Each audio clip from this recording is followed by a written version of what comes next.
If your business has been struggling the last couple of months, here is an episode on how you can scale and grow your business in ways you maybe didn't think about. Hi, and welcome to Your Selling Podcast. I'm your host, Nikki Kirk, aka Your Selling Guide. In 2017, I quit a steady corporate desk job to travel the US in an RV. Along the way, I started selling on Amazon, grew multiple successful businesses, and wound up back to my roots as a small town girl. Today, I'm still doing what I love, selling on Amazon and helping other sellers start and grow their own online businesses. Each week on Your Selling Podcast, we will cover different aspects of selling online and highlight other sellers just like you and I. From part-time sellers creating extra income on the side to full-time sellers growing million-dollar businesses. Think of this as a sit-down with your Amazon bestie where we can learn and grow our online businesses together. Welcome to Your Selling Podcast.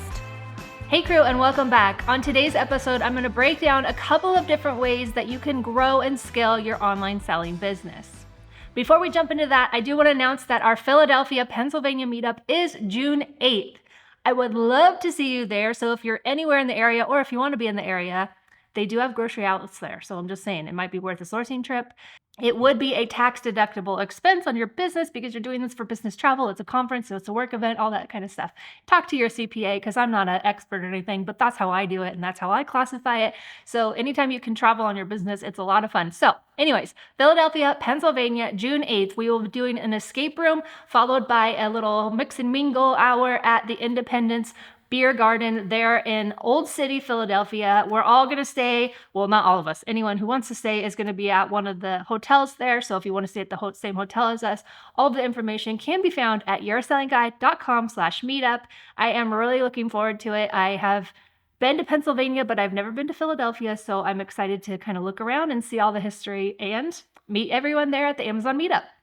Okay, so to grow your current business, there's really only two ways, technically three ways. You can either cut your expenses, grow your revenue, or a combination of the two. That would be the third way. That's the only way you're ever gonna, make more money, grow your business, right? So with that, you could look at outsourcing any of the parts of your job that is not necessarily need you to do.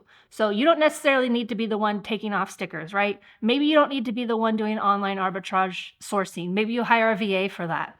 Anything you can outsource to get some of your time back is really going to help you, enable you to grow your business that way. I've heard of a bunch of different ways that people do it. I've heard of people going and having them, a friend or a colleague or whatever, going to do your store pickup. So if you place orders at Target, Walmart, wherever that you go do, and they can drive and get your orders for you. I've heard of people, again, paying people to prep. You could do a prep center if you wanted to. It's going to have additional costs. So there's that part of it, right? But you have to make sure it makes sense that with those additional costs, you're making more revenue because now you are freed up to do what makes money, whatever it is that requires you in your business to do to make money. If it doesn't technically require you, consider, can you outsource that? It is no secret that sourcing and just retail arbitrage in general with Amazon this year has been just, they're throwing everything at us and we're wading our way through it, right? We're just treading water, trying to get through it all. Between the new fees that they've rolled out and just like sourcing for whatever reason being totally dry, price tanking seems to have hit an all-time high in my experience anyways, and I'm coming into my 8th year of selling on Amazon. It's like never before. So with that, you want to have multiple streams of income. If you ask anyone who you consider wealthy, all their different income streams, they most likely have more than just one. So can you sell on another platform? Could you sell on eBay? Could you sell on Walmart? You want to have a bunch of different things so that if something goes wrong on Amazon, all your eggs are not in that one Amazon basket. So now you could sell on Walmart, eBay, Poshmark, whatnot, Mercury, all those different, there's so many and there's still more popping up. So you could actually take your dead pile, for instance. We all have a dead pile. It's that Amazon returns. It's the stuff that, for whatever reason, customer return, it didn't make any money, or maybe we had to pull it for toy documents or something. It's sitting in your house and it's just collecting dust. Put it somewhere. Maybe you're going to have a yard sale. Maybe you're going to list it on eBay. Maybe you're going to hire someone to list it on eBay for you. You can combine the two, right? Whatever it is, you want to have multiple streams of income and multiple platforms that you are selling on. Obviously, every platform is going to be different. There's different strategies for the different ones. I have a bunch of podcasts. So I've got Sarah Ray, who's been on in the past with Walmart. I've got a Etsy seller. I've had on eBay sellers, freeway flippers. They do private label and then they sell on eBay. So there's like a lot of different people just in this one podcast. But you on YouTube, I'm sure, can find all the different ways that you can make money. The key is that you want to have something. So I highly recommend making sure you have multiple streams of income, whatever that looks like. Obviously, if you're just now learning Amazon, you need to dig in and learn Amazon and do that well. And then maybe you branch out in a couple months and you do Walmart. Personally, Walmart has denied me twice.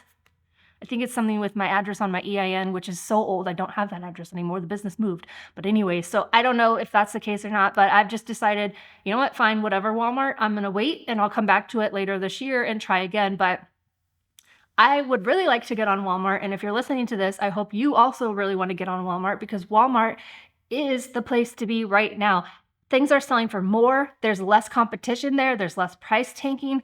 And because there's no software really at this point to like tell you what sells or not, it's all just testing out and seeing how things do. So it's really the Wild West over there, which is a great time to get into anything. But again, there's going to be a little bit risky, right? Because I have no idea what it's like to sell on Walmart. I'm sure most of you may be listening who don't sell on it, obviously don't have any idea what it's like. So it's going to be learning something else.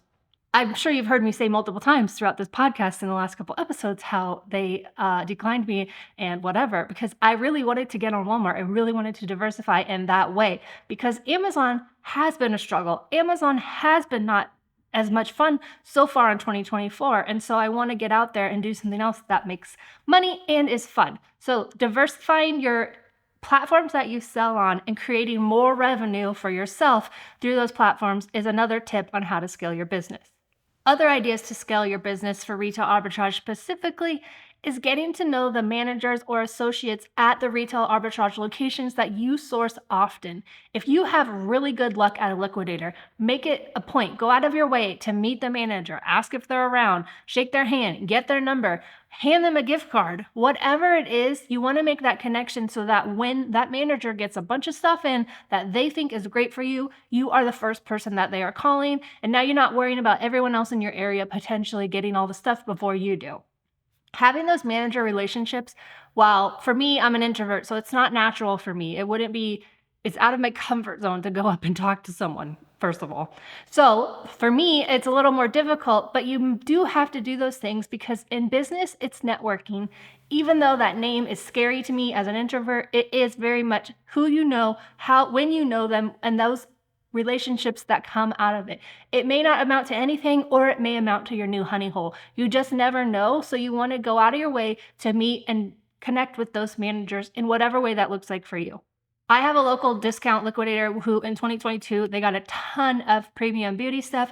So I was talking to the managers. They knew me when I was coming in. I was making their sales numbers for the days because at one of them, I spent literally $11,000 at that one store. And so they for sure know who I was. So when I would call or when I would ask, hey, are you getting any more of this? They would tell me, and I created that relationship.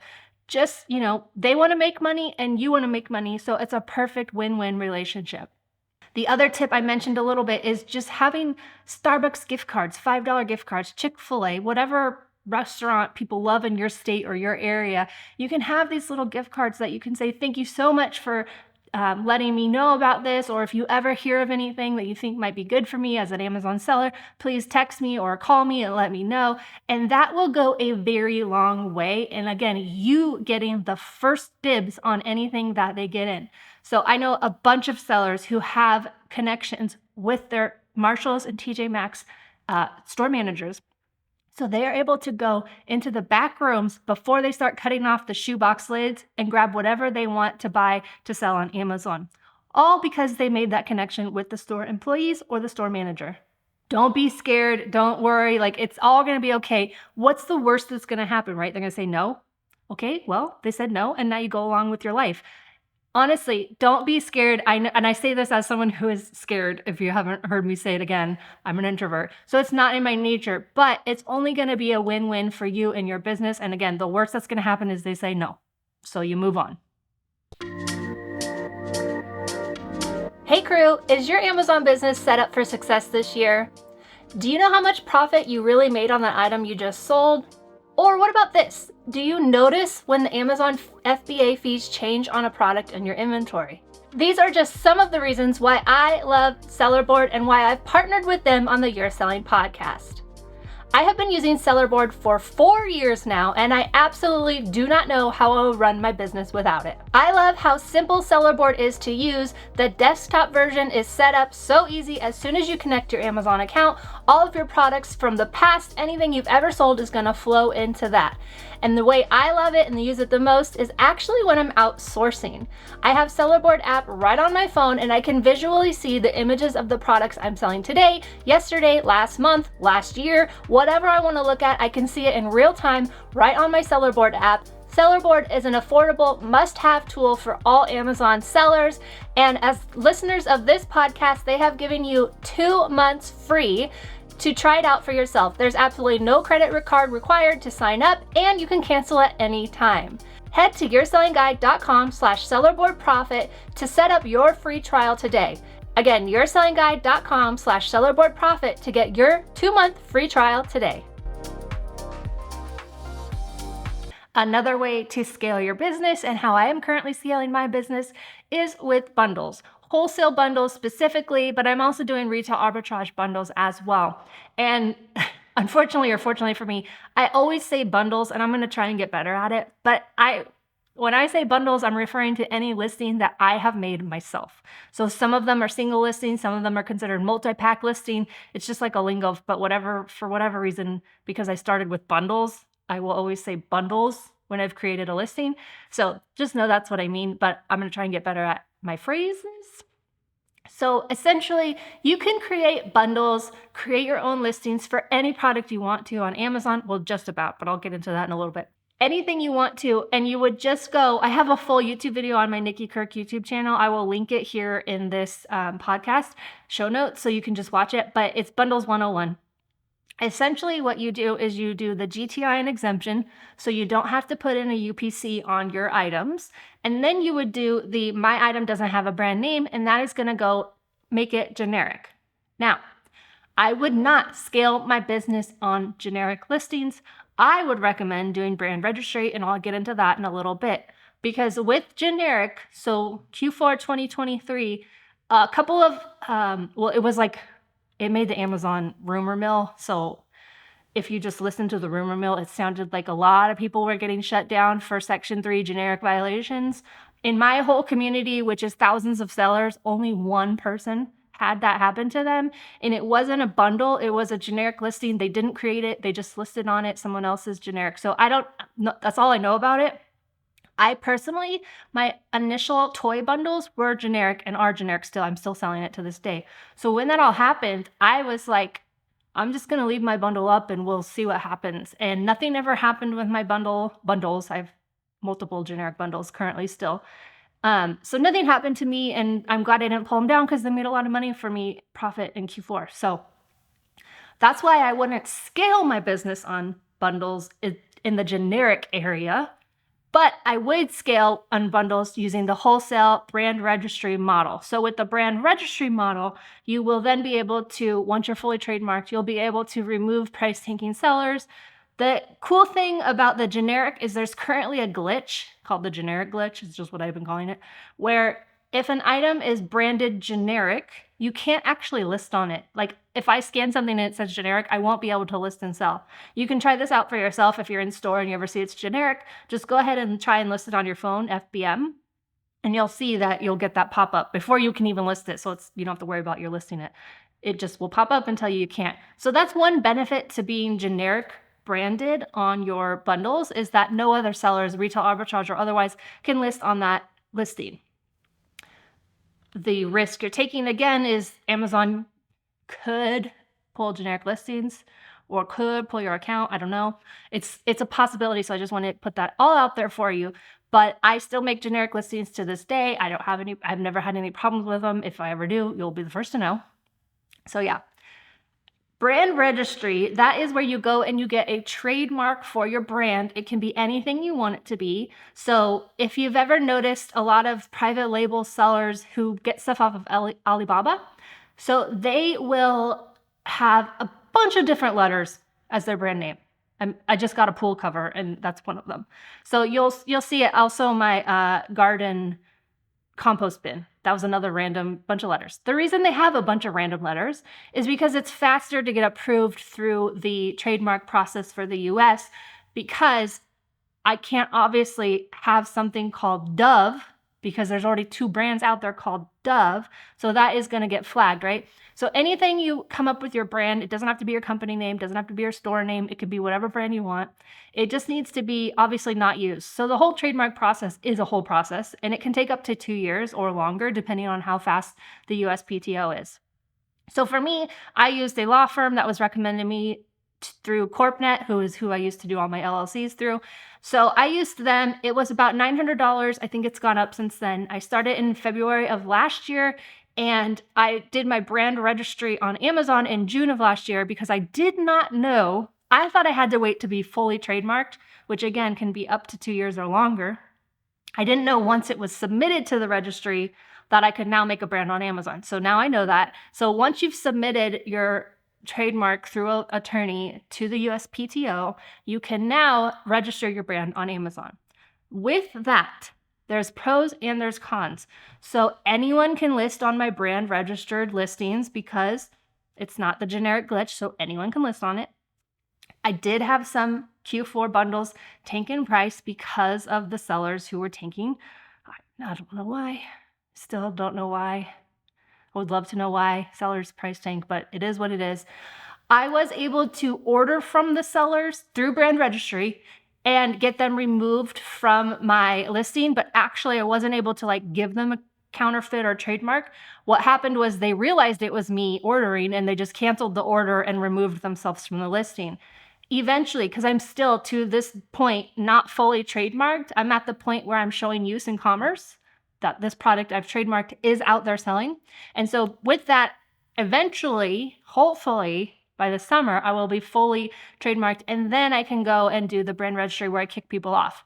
I still don't know. So if anyone listening does know, please, please, please, I would love you to email me how to lock down my full brand so that no one can list on it, period, where it would ask you for an invoice or brand letter. I am on the hunt. I've reached out to private label friends. I don't think they totally understood what I was asking because they were like, well, just differentiate yourself with quality. And I was like, no, that's not it. But anyways, so I'm on the hunt. If anyone knows anyone or how you do it, I would love to know. So please email me, podcast@yoursellingguide.com. But yeah, so eventually I will be able to not lock it down unless I figure out that part, but I will be able to kick people off the listing. So that is good enough for me because you've got that trade-off of generic, the glitch, no one can list, brand registry, anyone can list and potentially take your price. So how I'm currently doing it, I have wholesale distributors that I'm using to create bundles with. Obviously, if you've ever gone down this wholesale model or distributor model before, it's very hard to, 1, find a company that will sell to Amazon sellers, and 2, find anything from the company, if they do let you, that makes a profit, because most time distributors who will sell to us, they actually will sell at basically the same price we can get at Walmart or Amazon. It's like pennies cheaper, really.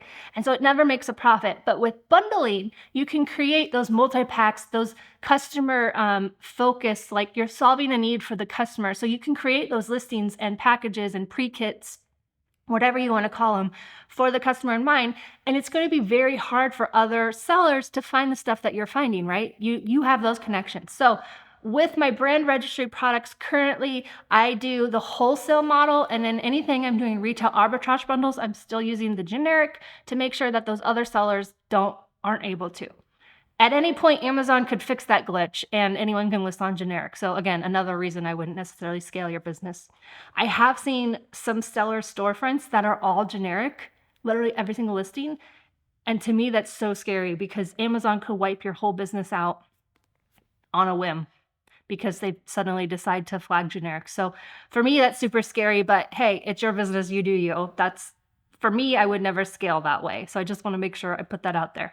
So the brand registry process is pretty straightforward. You pick your brand. You can do your own search on the USPTO to see if that brand is already picked somewhere. You pick your class. So I would only pick one class because you do have to pick you have to pay for every class you pick. So if you do, lotions or something, you would have to pay for that. But then you also want to do toys or grocery, you would have to pay for that also. Since I'm only doing this for Amazon brand registry, I just picked one class of stuff that I could sell. You will have to be selling these items with your brand, either a hang tag with your brand name on it or packaging with your brand on it. You have to sell them in order to get fully trademarked, for the process to be fully done. So just know that whatever class you're picking, you are going to have to sell something in it. So keep that in the back of your mind. So if it's a toy, can you get a toy somewhere wholesale and brand it with your brand? There is another thing called brand approval. So brand approval, you don't do the trademark process and you're just getting approval to sell your brand on Amazon. So if you want to do that, here's the steps to follow along. If you're listening to this, there's nothing to show on YouTube, so you're not missing out. Basically, you go to add a product, and in the brand field, you would put in your brand. So Nikki's Adventures. And when I go to hit next, it's going to tell me, a little pop-up will show up, and it'll say you need brand approval for this.